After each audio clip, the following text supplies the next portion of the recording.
Hi guys, the suspect ఇదొక movie భయ్య. Movie title the suspect. అయితే సినిమా స్టోరీ ఏంటంటే, ప్రత్యూష అనే అమ్మాయి ఎవరు హత్య చేస్తారు. సో ఎవరు చంపారు, ఎందుకు చంపారు, ఆ తర్వాత ఏం జరిగింది ఏంటది సినిమా ఒక పాయింట్. ఇన్వెస్టిగేషన్ చుట్టూ తిరుగుతుంది సినిమా. ఇలాంటి కాన్సెప్ట్తో కొన్ని కొన్ని సినిమాలు వచ్చినాయి అండ్ హిట్స్ కూడా అయినాయి. ఇలాంటి కాన్సెప్ట్లో జనాలు కోరుకునేది ఒకటే, ట్విస్ట్లు, థ్రిల్లర్ ఎలిమెంట్స్.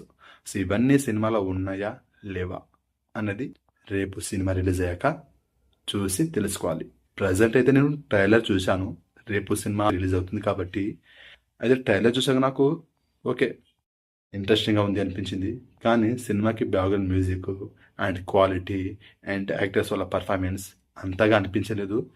క్వాలిటీ కొంచెం పెంచి అండ్ మంచి మ్యూజిక్ ఉంటే అండ్ తెలిసిన యాక్టర్స్ ఉంటే వాళ్ళ పర్ఫార్మెన్స్ మంచిగా ఉంటే బాగుండేదని అనిపించింది. కొత్త వాళ్ళు చేయాలి, కాదనట్లేదు, కానీ పర్ఫార్మెన్స్ వైజ్ నాకు అంతగా అనిపించలేదు భయ్య. కాన్సెప్ట్ మాత్రం బాగుంది. సో రేపు సినిమాలో ట్విస్ట్లు, థ్రిల్లర్స్ ఇవన్నీ ఉంటాయా అనేది రేపు సినిమా చూసి తెలుసుకుందాం. మీరు కనుక ద సస్పెక్ట్ మూవీ చూసినట్లయితే మీకు ఎలా అనిపించిందో డెఫినెట్గా కామెంట్ చేయండి. వీడియో నచ్చినట్లయితే లైక్ చేయండి, షేర్ చేయండి, ఛానల్ని సబ్స్క్రైబ్ చేసుకోండి.